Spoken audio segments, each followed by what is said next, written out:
So Tony Khan has had put out two controversial tweets, and the first one he has says, Tony Khan, I book wrestling for the sickos because that's who I am and that's who I care about.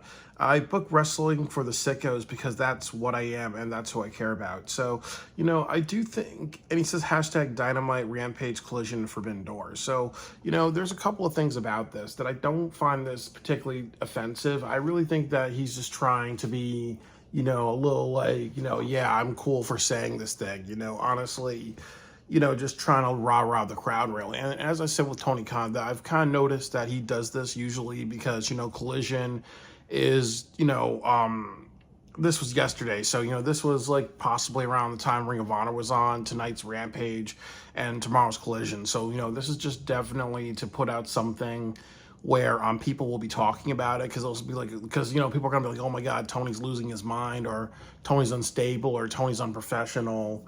But there's really like nothing really wrong with this outside of it just being provocative. I just think that he's just trying to sound cool with this. There will be some people that may say, you know what, this is just another indication that Tony Khan is not ever going to grow AEW because he cares about appealing to a small group of people.